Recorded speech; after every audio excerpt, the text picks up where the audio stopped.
నమస్కారం, CMR news కి స్వాగతం. హెడ్లైన్ చూద్దాం.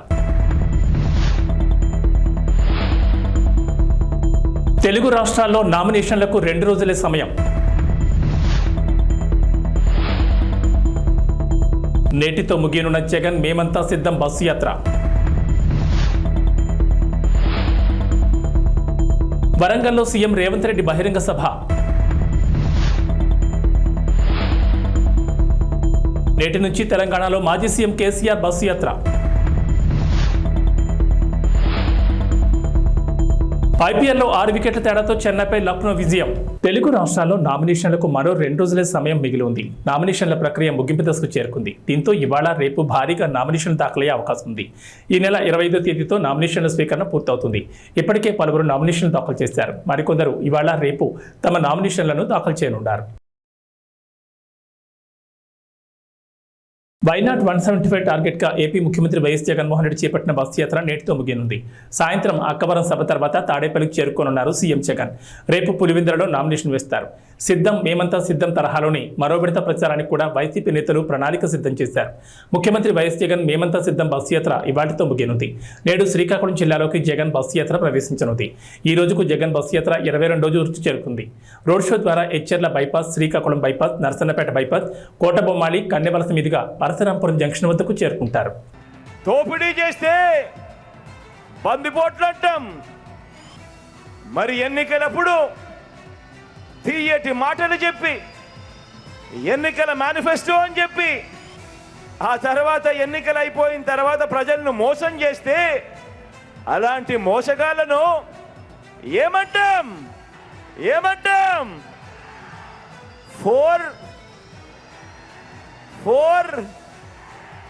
420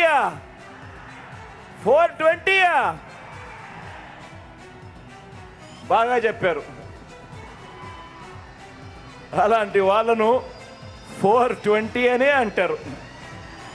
చంద్రముఖి బృందం అని కూడా అంటాము. అందామా?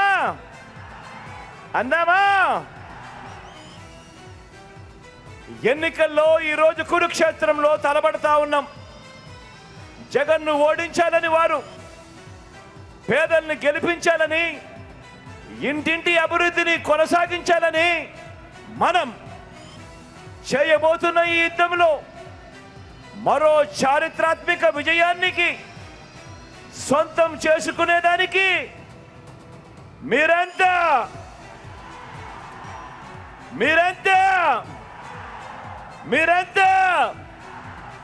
సిద్ధమేనా? నేడు తెలంగాణ సీఎం రేవంత్ రెడ్డి సికింద్రాబాద్, వరంగల్లో పర్యటించనున్నారు. సికింద్రాబాద్ ఎంపీ అభ్యర్థిగా దానం నామినేషన్ వేయనున్నారు. ఈ సందర్భంగా దానం నాగేందర్ నామినేషన్ ర్యాలీలో సీఎం రేవంత్ పాల్గొనున్నారు. అనంతరం సాయంత్రం వరంగల్లో జరిగే బహిరంగ సభకు సీఎం రేవంత్ రెడ్డి హాజరు కానున్నారు. అయితే ఇవాళ హన్మకొండ జిల్లాలో సీఎం రేవంత్ పర్యటించనున్నారు. కాగా మడికొండలో కాంగ్రెస్ నిర్వహిస్తున్న ప్రజాగర్జన సభలో రేవంత్ రెడ్డి పాల్గొనున్నారు. Wardhannapet MLA KR Nagaraju, station Ghanpur MLA Kadiyam Srihari, Parakala MLA Revuri Prakash Reddy సభా ప్రాంగణాన్ని పరిశీలించారు. Warangal police commissioner Amber Kishore Jha, central zone DCP MA భారీతో కలిసి హెలిపాడ్ సెంటర్ పార్కింగ్ స్థలాలను పరిశీలించారు. బీఆర్ఎస్ అధినేత మాజీ సీఎం కేసీఆర్ రాష్ట్ర వ్యాప్తంగా బస్సు యాత్ర నిర్వహించనున్నారు. ఈ బస్సు యాత్ర మే 10వ తేదీ వరకు కొనసాగనుంది. సుమారు 17 రోజుల పాటు సాగే ఈ యాత్రకు ఎన్నికల సంఘం అనుమతి ఇవ్వడంతో పార్టీ అవసరమైన ఏర్పాట్లు చేస్తోంది. నేడు ఉమ్మడి నల్గొండ జిల్లాలో కేసీఆర్ బస్సు యాత్ర, మిర్యాలగూడ నుంచి సూర్యాపేట వరకు కేసీఆర్ బస్సు యాత్ర కొనసాగనుంది. బీఆర్ఎస్ విడుదల చేసిన టూర్ షెడ్యూల్ ప్రకారం సూర్యాపేట, వరంగల్, కరీంనగర్, మహబూబ్ నగర్, ఖమ్మం, నిజామాబాద్ జిల్లా కేంద్రాలతో పాటు రామగుండం, కొత్తగూడెం, వేణవంక ప్రాంతాల్లో కేసీఆర్ బస చేస్తారు. కేసీఆర్ పాల్గొనే ఒక రోడ్ షోకి మరో రోడ్ షోకి మధ్య దాదాపు 10 నుంచి 12 గంటల సమయం ఉంది.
అది కాదు మీరు అడ్డుంటుందంటే మీరు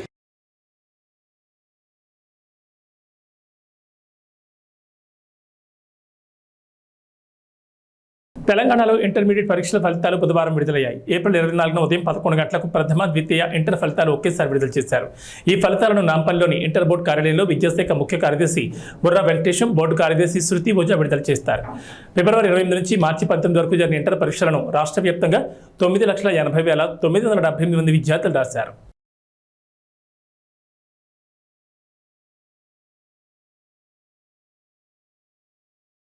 అమిత్ షా తెలంగాణ పర్యటన ఖరారైంది. రేపు అమిత్ షా హైదరాబాద్కు రానున్నారు. ఎల్బీ స్టేడియంలో పోలింగ్ బూత్ ఇన్ఛార్జీలతో సమావేశం కానున్నారు. అనంతరం భాగ్యలక్ష్మి అమ్మవారిని దర్శించుకోనున్నారు. తెలంగాణలో లోక్సభ ఎన్నికల బరిలో నిలిచే అభ్యర్థులపై కసరత్తు జరుగుతోంది. ఇప్పటికే 8 మందిని ప్రకటించిన బీజేపీ మరో 9 మంది గెలుపు గుర్రాల కోసం వేట కొనసాగిస్తోంది. ఈ క్రమంలో ఈ నెల 12న అమిత్ షా హైదరాబాద్కు వస్తున్నట్లు తెలిపారు.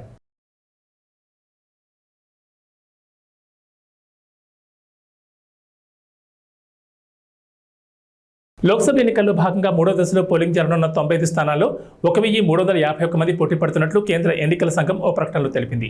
12 రాష్ట్రాలు, కేంద్రపాలిత ప్రాంతాల పరిధిలోని ఈ 95 స్థానాల్లో మే 7వ తేదీన పోలింగ్ జరగనుంది. 1,351 మందిలో మధ్యప్రదేశ్లోని బైతూల్ స్థానం నుంచి అదృష్టాన్ని పరీక్షించుకుంటున్న 8 మంది అభ్యర్థులు ఉన్నారు. వాస్తవానికి ఈ స్థానానికి 2వ దశలోనే పోలింగ్ జరగాల్సి ఉంది. అయితే బీఎస్పీ అభ్యర్థి మరణంతో కేంద్ర ఎన్నికల సంఘం ఆ స్థానంలో పోలింగ్ను 3వ దశకు మార్చింది. 3వ దశకు సంబంధించి 95 స్థానాలకు మొత్తం 2,963 నామినేషన్లు వచ్చాయని, వాటిలో 1,563 నామినేషన్లను ఆమోదించినట్లు ఈసీ తెలిపింది. ఈ నెల 22వ తేదీతోనే నామినేషన్ల ఉపసంహరణకు గడువు ముగిసినట్లు వెల్లడించింది.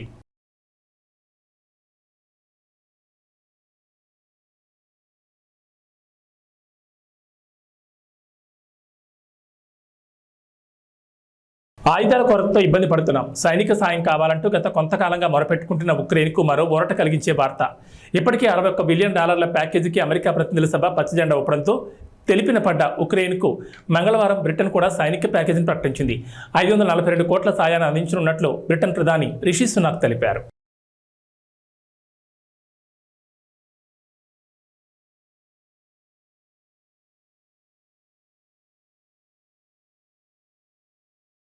శ్రీకాకుళం జిల్లా పాతపట్నంలో ప్రజాకాలం సభ నిర్వహించిన చంద్రబాబు ఎన్నికల్లో ఎన్డీఏ కూటమి ఉత్తరాంధ్రలో క్లీన్ స్వీప్ చేస్తుందని ధీమా వ్యక్తం చేశారు. తాము అధికారంలోకి వచ్చాక రైతులను అన్ని విధాలా ఆదుకుంటామన్నారు. గిట్టుబాటు ధర, పంటల బీమా అమలు, రాయితీపై వ్యవసాయ యంత్రాలు, పరికరాలు అందిస్తామని చెప్పారు. వ్యవసాయంలో ఆధునిక సాగు విధానాలు తెచ్చి ఖర్చులు తగ్గిస్తామని భరోసా ఇచ్చారు. దేశంలో ఎక్కడ చూసినా శ్రీకాకుళం జిల్లా కార్మికులు ఉంటారన్న చంద్రబాబు తాము అధికారంలోకి వచ్చాక స్థానికంగానే ఉపాధి అవకాశాలు కల్పిస్తామన్నారు. ఇంటి పనులు నియంత్రిస్తామని హామీ ఇచ్చారు. కూటమి గెలుపు కోసం పనిచేయాలని యువతను కోరారు. ఉద్యోగుల పెండింగ్ బకాయిలు చెల్లిస్తామని చంద్రబాబు పింఛన్ల విషయంలో శవరాజకీయాలు చేయొద్దని ప్రభుత్వానికి సూచించారు. పాతపట్నంలోని గిరిజనుల కోసం ఐటీడీఏ, మహిళా డిగ్రీ, పాలిటెక్నిక్ కళాశాల ఏర్పాటు చేస్తామని హామీ ఇచ్చారు. ఈరోజు నేను ప్రజాగళం కోసం పాతపట్నం వస్తే పాతపట్నం కొత్త చరిత్ర రాయడానికి సిద్ధంగా ఉంది. అవునా కాదా తమ్ముళ్ళు అని మిమ్మల్ని అడుగుతున్నా. ఎటు చూసినా జనమే జనం. వెనకానైతే ఎటు చూసినా జనమే కనపడొస్తున్నారు. నేను చాలాసార్లు ఈ నియోజకవర్గానికి వచ్చాను, కానీ ఇంత ఉత్సాహం నా జీవితంలో ఎప్పుడూ చూడలేదు. ఇది చూసిన తర్వాత నాకు అనిపిస్తుంది, రేపు జరిగే ఎన్నికల్లో ఉత్తరాంధ్ర క్లీన్ స్వీప్ చేయబోతున్నామని చెప్పి నేను మీకు విజ్ఞప్తి చేస్తున్నా. ఇక్కడికి వచ్చినప్పుడు ఒక పక్క రామ్మోహన్ నాయుడు మీ అభిమాన నాయకుడు ఎంపీగా గెలిపించడానికి సిద్ధంగా ఉండమని, మూడోసారి ముచ్చటగా ఎంపీగా గెలిపించమని కోరుతున్నాను. ఒక ఫైర్ బ్రాండ్. ఒకసారి చూస్తే ఉత్తరాంధ్ర ముద్దు బిడ్డ ఎర్రమనాయుడు గారి కొడుకు, తండ్రికి తగ్గ తనయుడు అని చెప్పి మరొకసారి మీ అందరికి విజ్ఞప్తి చేస్తున్నా. ఇంకో పక్క ఒక యువకుడు గోవిందరావు గారు, సామాన్య వ్యక్తి. ఈరోజు ఇక్కడ ఎంపీగా ఎమ్మెల్యేగా ఇచ్చామంటే ఒక సాధారణమైన వ్యక్తికి ఎమ్మెల్యే ఇచ్చి గెలిపించే పార్టీ తెలుగుదేశం పార్టీ అని చెప్పి నేను మీకు తెలియజేస్తున్నా. 10 సీట్లలో గెలిపిస్తే మరోసారి ఢిల్లీని ఆటాడించే రోజు వస్తుందని బీఆర్ఎస్ కార్యనిర్వాహక అధ్యక్షుడు కేటీఆర్ వ్యాఖ్యానించారు. కేసీఆర్ నిజాయితీకి కాంగ్రెస్ మోసం, బీజేపీ ద్రోహానికి మధ్య ఎన్నికలు జరుగుతున్నాయని పేర్కొన్నారు. బీఆర్ఎస్ అభ్యర్థులు కాసాని జ్ఞానేశ్వర్, ఆర్ఎస్ ప్రవీణ్ కుమార్కు మద్దతుగా ప్రచారాలు నిర్వహించిన కేటీఆర్ కేంద్ర రాష్ట్ర ప్రభుత్వాలపై తీవ్ర విమర్శలు గుప్పించారు.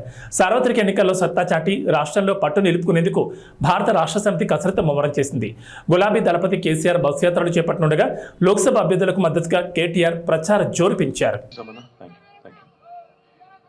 గౌరవనీయులైన పెద్దలు, మాజీ మంత్రివర్యులు, మీ అందరికీ ఆప్తులు, గతంలో వర్ధన్నపేట శాసనసభ్యుడిగా ఇవాళ వర్ధన్నపేటకు ఈ ఎన్నికల్లో ఇన్ఛార్జ్గా వ్యవహరిస్తున్న గౌరవనీయులు మరి ఎర్రబెల్లి దయాకర్ రావు అన్న గారు, మరొక ఇన్ఛార్జ్ గారు గౌరవనీయులు పెద్దలు మాజీ చీఫ్ విప్, ఈరోజు హనుమకొండ జిల్లా పార్టీ అధ్యక్షులు గౌరవనీయులు అన్న దాస్యం వినయ్ భాస్కర్ గారు, పెద్దలు గౌరవనీయులు శాసన మండలిలో డిప్యూటీ చైర్మన్ గారు అన్న బండా ప్రకాష్ గారు, మాజీ ఉప ముఖ్యమంత్రి పెద్దలు గౌరవనీయులు మరి స్టేషన్ గన్పూర్ నియోజకవర్గ బాధ్యులు అన్న డాక్టర్ తాటికొండ రాజయ్య గారు, గౌరవనీయులు భూపాలపల్లి మాజీ శాసనసభ్యులు గండ్రా వెంకటరమణారెడ్డి గారు, మాజీ మంత్రివర్యులు గౌరవనీయులు శాసన మండలి సభ్యులు అన్న బసవరాజ్ సారయ్య గారు, మన స్థానిక సంస్థల ఎమ్మెల్సీ ఈరోజు యువకుడు ఉత్సాహవంతుడు వరంగల్ ఈస్ట్ ఇన్ఛార్జ్గా ఉన్న తమ్ముడు పోచంపల్లి శ్రీనివాసరెడ్డి గారు, పరకాల మాజీ శాసనసభ్యులు గౌరవనీయులు అన్న చెల్ల ధర్మారెడ్డి గారు, కూడా చైర్మన్ గారు సోదరులు సుందర్రాజ్ గారు, గౌరవనీయులు సోదరిమణి లలితా యాదవ్ గారు, గౌరవనీయులు మాజీ జిల్లా పరిషత్ చైర్మన్ సమ్మారావు గారు, గౌరవనీయులు జనార్దన్ గౌడన్న గారు, కేతిరెడ్డి వాసుదేవ్ రెడ్డి గారు, వేదిక పైన ఉన్న గౌరవనీయులైన సీనియర్ నాయకులకు, గౌరవనీయులైన వర్ధనపేట నియోజకవర్గంలోని వివిధ మండలాల అధ్యక్షులకు, అదేవిధంగా వివిధ డివిజన్ల అధ్యక్షులకు, గౌరవ కార్పొరేటర్లకు, మాజీ కార్పొరేటర్లకు, ఎవరెవరి పేర్లు అయితే నేను చెప్పలేదో మనసులనే తిట్టుకోండి, బయటికి తిట్టుకోవద్దని కోరుతూ మరి వేదిక ముందున్న పాత్రికేయ మిత్రులకు, వర్ధనపేట నియోజకవర్గం నుండి ఈరోజు ఇంత పెద్ద సంఖ్యలో రాత్రి 9 అవుతుంటే కూడా కదలకుండా రేపు వర్ధన్నపేటలో కసి తీరా ఓటేస్తాం, తప్పకుండా ద్రోహులను కసి తీరా కాటేస్తాం అనే విధంగా 50,000 ఓట్ల మెజారిటీ ఇచ్చి మన అభ్యర్థి సుధీర్ కుమార్ గారిని గెలిపిస్తామని ఇక్కడ సమావేశంలో పాల్పంచుకుంటున్న మా అన్నదమ్ములకు, ఆడబిడ్డలకు పేరు పేరున అందరికీ హృదయపూర్వకంగా నమస్కారాలు. మన పార్లమెంట్ అభ్యర్థి డాక్టర్ సుధీర్ గారికి కూడా హృదయపూర్వకంగా అడ్వాన్స్ గా కాబోయే ఎంపీ కాబట్టి అడ్వాన్స్ గా హృదయపూర్వకంగా శుభాకాంక్షలు కూడా నేను తెలియజేస్తా ఉన్నాను. చంపిన్రు, బిడ్డను వేరు చేసిండ్రని తెలంగాణ ఏర్పాటు మీద విషం జిమ్మినందుకు కోటే అన్నా, 5 మండలాలు తీసుకుపోయి ఆంధ్రాలో బలవంతంగా కలిపినందుకు కోటే అన్నా, లేదా మనకిచ్చిన పునర్విభజన చట్టంలో ఒక్క హామీ నిలబెట్టుకోనందుకు మనం ఓటే అన్నా, కాజీపేటలో కోచ్ ఫ్యాక్టరీ పెట్టనందుకు, బయ్యారంలో ఉక్కు కర్మాగారం పెట్టనందుకు, ఇచ్చిన ఒక్క మాట నిలుపుకోనందుకు ఓటే అన్నా, తెలంగాణకు ఒక్క మెడికల్ కాలేజ్ ఇయ్యనందుకు, ఒక్క నవోదయ పాఠశాల పెట్టినందుకు, ఒక్క విద్యా సంస్థ పెట్టినందుకు ఓటే అన్నా, లేదా 2014లో నువ్వే కదా డైలాగులు కొట్టినావు, నేను భారతదేశానికి మొత్తం ఏదైతే నల్లధనం బయటికి పోయిందో దాన్ని తీసుకొస్తా, ప్రతి ఒక్కరి ఖాతాలో 15 లక్షల రూపాయలు వేస్తా అన్నాడు నరేంద్ర మోడీ. పడ్డాయా 15 లక్షలు? పడ్డాయా మోడీ 15 లక్షలు? పడలే, దేశంలో ఎవరికి రాలే, 15 లక్షలు రాలే. సంవత్సరానికి 2 కోట్ల ఉద్యోగాలు ఇస్తా అన్నాడు నరేంద్ర మోడీ, 10 ఏళ్లలో 20 కోట్ల ఉద్యోగాలు ఇవాళ ఇచ్చిండా? రైతుల ఆదాయం డబల్ చేస్తా అన్నాడు, 2022 సంవత్సరం కల్లా చేసిండా? ఇంటింటికి నల్ల పెడతా అన్నాడు, కేసీఆర్ పెట్టిండు తప్ప మోడీ పెట్టలేదు దేశంలో. అదే విధంగా ప్రతి మనిషికి ఇల్లు కట్టిస్తా అన్నాడు, బుల్లెట్ ట్రైన్లు అన్నాడు, 5 ట్రిలియన్ ఎకానమీ అన్నాడు. ఇవేమైనాయా మోడీ గారంటే ఇవేమి చెప్పాడు. ఇప్పుడు ఏమంటాడు? జై శ్రీరామ్, అదొక్కటే తెలుసు, జై శ్రీరామ్. మనం కట్టలేదా గుడి? యాదగిరి గుట్టలో మనం కట్టలేదా యాదాద్రి? మనం ఎప్పుడైనా దేవుని అడ్డం పెట్టుకుని రాజకీయం చేసినావా? జై శ్రీరామ్ అనాలే, అక్షింతలు పంపాలే, ఇంటికి ఓట్లు అడగాలి. శ్రీరామునితో మనకు పంచాయతీ లేదు. దేవుడు అందరివాడు. దేవుడు బీజేపీ వాళ్ళకు మాత్రమే దేవుడు కాదు, మనకు కూడా ఆయననే దేవుడు. దేవునితోని మనకు పంచాయతీ లేదు. రాముడికి మొక్కుదాం, కానీ తెలంగాణకు నయా పైసా పనిచేయని బీజేపీని మాత్రం ఓట్లతోనే పండబెట్టి తొక్కుదామనే మాట ఈ సందర్భంగా నేను మీకు విజ్ఞప్తి చేస్తా ఉన్నా. ఒక్క బుడ్డ పైసా పనిచేయలే బీజేపీ ఈ దేశానికి కానీ మన రాష్ట్రానికి కానీ. అట్లాంటి వాళ్ళని ఎందుకు ఆదరించాలి? ఏం చేసిందని ఇవాళ వాళ్ళ కోట్లు వేయాలి, ఏం చేస్తారని చెప్పి రేపు ఓట్లు వేయాలనే మాట దయచేసి ఆలోచించమని నేను కోరుతా ఉన్నా. నేను ముగించే ముందు మీ అందరితో ప్రార్థించేది ఒకటే, ఈ పార్లమెంట్ ఎన్నిక సుధీర్ కుమార్ ఎన్నిక కాదు. ఈ పార్లమెంట్ ఎన్నిక మనందరి బతుకుదెరుకు సంబంధించిన ఎన్నిక, తెలంగాణ భవిష్యత్తుకు సంబంధించిన ఎన్నిక. తెలంగాణకున్న ఒక్క గొంతు కేసీఆర్. ఆ కేసీఆర్ గారినే ఇలా ఖతం చేయాలని కాంగ్రెస్ బీజేపీ కుమ్మక్కై రాజకీయం చేస్తూ ఇవాళ మన పార్టీని సార్వత్రిక ఎన్నికల వేళ ముఖ్యమంత్రి రేవంత్ రెడ్డి పాలమూరు జిల్లాలో 5వ పర్యటించారు. మహబూబ్ నగర్ లోక్సభ స్థానం పరిధిలోని నారాయణపేట జిల్లా మద్దూరులో కాంగ్రెస్ కార్యకర్తల సమావేశానికి హాజరయ్యారు. లోక్సభ ఎన్నికల్లో కాంగ్రెస్ ను దెబ్బతీసేందుకు బీఆర్ఎస్ బీజేపీ కుట్రలు పన్నుతున్నాయని ఆయన ఆరోపించారు. 10 ఏళ్ల కేసీఆర్ హయాంలో తెలంగాణ నాశనమైందన్నారు. రుణమాఫీపై బీఆర్ఎస్ నేతల విమర్శలపై రేవంత్ ఎదురుదాడి దిగారు. తర్వాత కొత్తపల్లి మండలంలోని తిమ్మారెడ్డిపల్లిలో బాబాజీ ఆలయానికి వెళ్లిన సీఎం ప్రత్యేక పూజలు నిర్వహించారు. అనంతరం నాగర్ కర్నూలు జిల్లా బిజినపల్లిలో కాంగ్రెస్ జనజాతర సభకు హాజరయ్యారు. డీకే అరుణ, ఆర్ఎస్ ప్రవీణ్ కుమార్లతో తనకు ఎలాంటి వివాదం లేదన్నారు. 70 ఏళ్ల తర్వాత పాలమూరు జిల్లాకు వచ్చిన అవకాశాన్ని ఉపయోగించుకుని అభివృద్ధి చేసుకుందామని, అందుకు 2 ఎంపీలను గెలిపించాలని రేవంత్ ప్రజలకు పిలుపునిచ్చారు. సీఎం జగన్పై 26 కేసులున్నాయి. 11 సిబిఐ కేసులు, 9 ఈడీ కేసులున్నాయి. నంద్యాల, విజయవాడ, మంగళగిరి, పొన్నూరు, సరూర్ నగర్ పోలీస్ స్టేషన్లో 6 కేసులున్నాయి. జగన్ పెద్ద కూతురు హర్షిణి రెడ్డి పేరిట 4.43 కోట్ల విలువ చేసి 4.187 కిలోల బంగారం, చిన్న కూతురు వర్షితారెడ్డిల పేరిట 4.40 కోట్ల విలువ చేసి 3.450 కిలోల బంగారం ఉంది. జగన్ పెద్ద కూతురు పేరిట కర్ణాటకలో 2 వాణిజ్యేతర స్థలాలు, ఇడుపులపాయలో 4.5 ఎకరాలు, 5.50 ఎకరాలు, కె ఎల్లమ్మవారిపల్లిలో, పాలెంపల్లిలో 1.63 కోట్ల విలువ చేసే ఆస్తులున్నాయి. ఇక చిన్న కూతురుకు అదే ప్రాంతంలో అంతే సమానంగా ఆస్తులున్నాయి. పెద్ద కుమార్తెకు 25.89 కోట్లు, చిన్న కుమార్తెకు 25.57 కోట్లు విలువైన ఆస్తులున్నట్లు వెల్లడించారు. ఇక సీఎం జగన్ భార్య భారతి పేరిట 5.29 కోట్ల విలువ చేసి 6.47 కిలోల బంగారు, వజ్రాలున్నాయి. ఎర్రగుడిపల్లి, కచ్చివారిపల్లి, పులివెందల, రాయదుర్గం, తాడేపల్లిలో ఆస్తులున్నాయి. వీటి విలువ 56,92,19,104గా చూపించారు.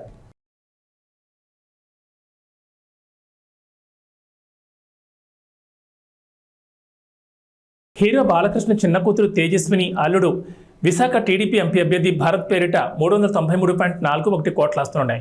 భరత్ పేరిట 16.89 కోట్ల చరాస్తులు, 183.95 కోట్ల స్థిరాస్తులు, తేజస్విని పేరుతో 48.36 కోట్ల చరాస్తులు, 44.20 కోట్ల స్థిరాస్తులు ఉన్నాయి. భరత్కి 7 కేజీల గోల్డ్, 51 కేజీల సిల్వర్, తేజస్వినికి 5.3 కేజీల బంగారం, 52.50 కేజీల వెండి ఉంది. ఇక చంద్రబాబు తరపున ఆయన భార్య భువనేశ్వరి కుప్పం నియోజకవర్గంలో నామినేషన్ దాఖలు చేశారు. ఈ సమయంలో ఆమె తమ ఆస్తులను ప్రకటించారు. ఇద్దరికీ కలిపి 931 కోట్ల ఆస్తులు ఉన్నట్లు తెలిపారు. 2019 ఎన్నికల నాటి ఆస్తులతో పోలిస్తే 39% పెరిగినట్లు తెలుస్తోంది. 3 కోట్ల విలువైన బంగారం, డైమండ్స్, వెండి ఆభరణాలు ఉన్నట్లు తెలిపారు. అలాగే చంద్రబాబుపై 24 కేసులు ఉన్నట్లు పేర్కొన్నారు. హిందూపురం టీడీపీ ఎమ్మెల్యే అభ్యర్థిగా నందమూరి బాలకృష్ణ నామినేషన్ వేశారు. తన పేరిట 81.63 కోట్ల ఆస్తులున్నాయని ఎన్నికల అఫిడవిట్లో పేర్కొన్నారు. తన భార్య వసుంధర ఆస్తుల విలువ 140.38 కోట్లని, కొడుకు మోక్షజ్ఞ ఆస్తులు 58.63 కోట్లని తెలిపారు. తనకు 9.9 కోట్లు, తన భార్యకు 3.83 కోట్ల అప్పులు ఉన్నాయని వెల్లడించారు.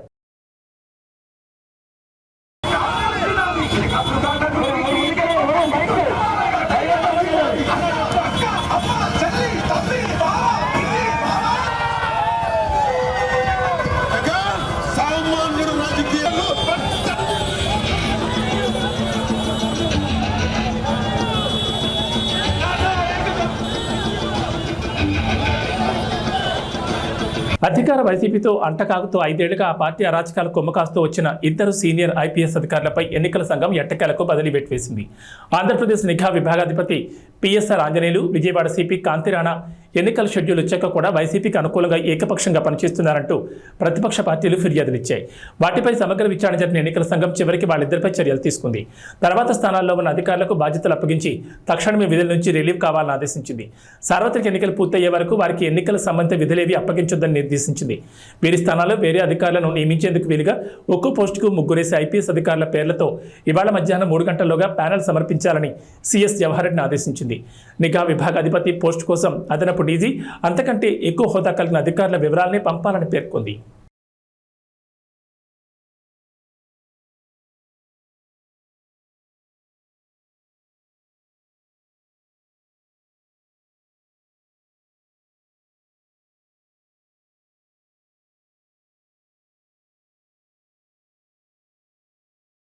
జనసేన అధినేత పవన్ కళ్యాణ్ గత 5 ఏళ్లలో 114 కోట్ల సంపాదించగా పన్నుల రూపంలో 73.92 కోట్లు చెల్లించారు. తనకు 64.26 కోట్ల అప్పులున్నాయని అఫిడవిట్లో ఆయన పేర్కొన్నారు. తూర్పుగోదావరి జిల్లాలోని పిఠాపురం అసెంబ్లీ స్థానానికి ఆయన మంగళవారం నామినేషన్ వేశారు. ఈ సందర్భంగా సమర్పించిన అఫిడవిట్లో తన ఆస్తులు అప్పులు చెల్లించిన పన్నుల వివరాలను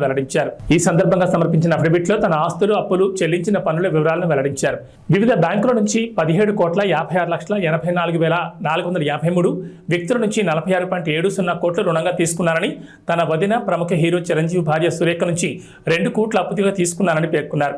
మైత్రి movie makers, Haarika Haasini creations తో పాటు పలు నిర్మాణ సంస్థలు, నిర్మాతల నుంచి అప్పులు తీసుకున్న పార్టీ కార్యక్రమాలు, సేవా కార్యక్రమాలు 17.15 కోట్ల విరాళం అందించగా వివిధ సంస్థలకు 3.32 కోట్ల విరాళాలు ఇచ్చారు.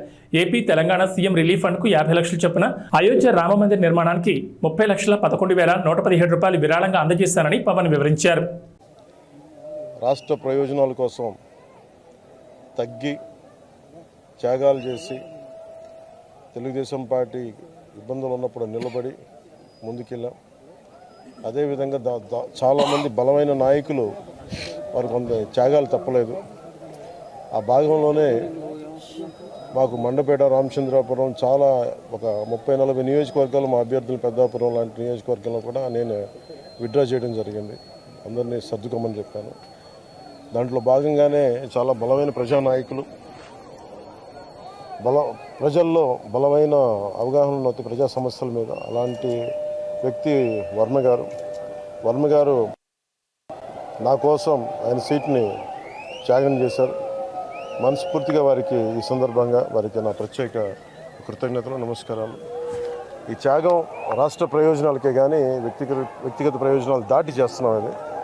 సో మనస్ఫూర్తిగా వారికి కూడా భవిష్యత్తులో ఉన్నత స్థానాలని అధిరోహించాలని దానికి నా కృషి ఉంటుందని కూడా తెలియజేసుకుంటా ఉన్నాను. అలాగే జనసేన కాకినాడ పార్లమెంట్ పరిధిలో పిఠాపురం కూడా దాని తంగెళ్ళ ఉదయ్ శ్రీనివాస్ టీ టైం అధ్యక్షులుగా, మన టీ టైం వ్యవస్థాపకుడిగా పేరుంది. దాదాపు 25,000 మంది పైకి ఆయన ఉద్యోగాలు ఇచ్చారు. సో అలాగే దేశం నలుమూలల ఆయన టీ టైం చూడొచ్చు. కాకినాడ పార్లమెంట్కి వెళ్తే ఖచ్చితంగా అది ఉపాధి అవకాశాలు కానీ, మనకు కావాల్సిన ఓఎన్జీసీ వల్ల జరుగుతున్న కాలుష్యాలు కానీ, ఇవన్నీ చట్టసభ మనకి పార్లమెంట్లో బలంగా మాట్లాడగలిగే గళం. ఒక్క తెలుగే కాదు, ఆంగ్ల భాషల్లోనూ, హిందీ, తమిళ్లో కూడా నిష్ణాతుడు. అలాంటి వ్యక్తి ఈరోజు నుంచి అభ్యర్థిగా పెడుతున్న కాకినాడ పార్లమెంట్ నియోజకవర్గం నుంచి. ముఖ్యంగా బుర్రా కృష్ణరాజు గారు, భారతీయ జనతా పార్టీ నాయకులు, వారు మనస్ఫూర్తిగా అండగా ఉన్నారు. వారికి ప్రత్యేక కృతజ్ఞతలు తెలియజేసుకుంటాము. మేము ఎన్డీఏ కూటమి తెలుగుదేశం పార్టీ, జనసేన, భారతీయ జనతా పార్టీ అఖండ విజయం సాధించబోతుంది. దానికి తార్కాణ నిదర్శనమే ఈ నామినేషన్ వేసే ప్రక్రియ. అలాగే ఏ మీడియానైతే ఈ ప్రభుత్వం నలిపేసిందో ఆ మీడియాకి మేము అండగా ఉంటాం. మీ కష్టాల్లో మేము పాలు పంచుకుంటాం. మీ కష్టాలకి మేము చేయూతనిస్తాను మనస్ఫూర్తిగా తెలియజేసుకుంటూ సెలవు అంటే ఏమంటారండి? హెల్త్ కామెంట్స్ చెప్పాను కదా ఆల్రెడీ. పెన్షనర్లకు సంబంధించి పింఛన్ ఇంటికి పంపుతారా లేదా ఎన్నికల నేపథ్యంలో ప్రభుత్వం రాజకీయం చేసే అవకాశం చెప్తారా? దీనికి మీరు ఏం మెసేజ్? ఇది నిజంగా కనుక చీఫ్ సెక్రటరీ కానీ, పోలీస్ అధికారులు కానీ దీనికి అడ్డంకులు కల్పించకపోతే పెన్షన్ ఇళ్ళకే చేరుద్ది. ఖచ్చితంగా. కాకపోతే దీన్ని వాళ్ళు ప్రభుత్వం ఆపాలనుకుంటే ఇది ఖచ్చితంగా ఈరోజు ఈ 1వ తారీఖు ఇంటికి పెన్షన్లు అందకపోతే దాంట్లో ప్రభుత్వం కుట్ర ఉంది.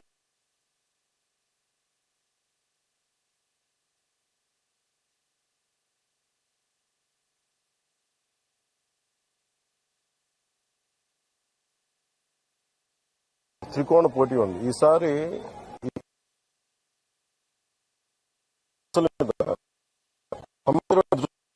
ఇప్పుడు నేను వర్మ గారు విడివిడిగా పోటీ చేయడానికి కలిసి మేము ఉమ్మడిగా ఒక ప్లాట్ఫామ్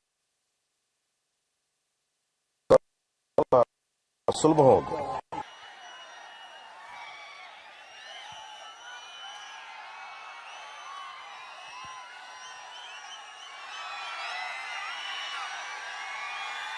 ఒక పౌర్ణమి రోజున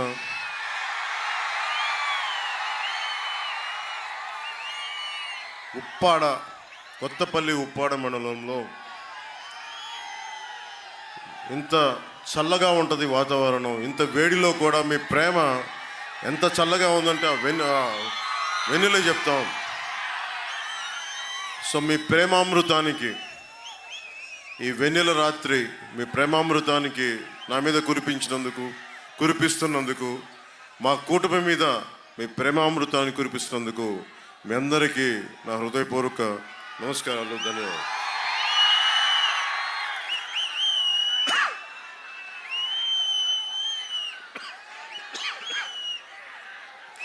ఈ రోజున మంగళవారం పౌర్ణమి, చిత్తా నక్షత్రం, హనుమాన్ జయంతి, శ్రీపాద శ్రీవల్లభుడి నక్షత్రం ఈరోజు. అలాంటి రోజున నన్ను ప్రేమించే నా పిఠాపురం ప్రజల మధ్యలో 70,000 పైనుంచి 1,00,000 వరకు వచ్చి నాకు ఈరోజు మద్దతు తెలిపారు. నాకు ఈరోజు నామినేషన్కి మీ అందరికీ చేతులెత్తి నమస్కరిస్తున్నాను. ఇలాంటి ఘనమైన నామినేషన్ వేయడానికి ఎమ్మెల్యే బలంగా ఉండి, ఎమ్మెల్యేగా చేసి ప్రజలందరి మనల్ని భారీ లక్ష్య ఛేదనలో మార్కస్ స్టానిష్ రికార్డు స్థాయి శతకం బాదడంతో ఐపీఎల్ 2024లో లక్నో సూపర్ జైంట్స్ మరో సంచలన విజయాన్ని అందుకుంది. ప్రస్తుత ఎడిషన్లో చెన్నై సూపర్ కింగ్స్ జట్టును సొంత మైదానంలో ఓడించిన తొలి జట్టుగా అవతరించింది. చెన్నై నిర్దేశించిన 211 పరుగుల భారీ లక్ష్యాన్ని 19.3 ఓవర్లలోని 6 వికెట్ల తేడాతో ఘన విజయం సాధించింది. ఏబీ బులెటిన్ విశేషాలు. నమస్కారం.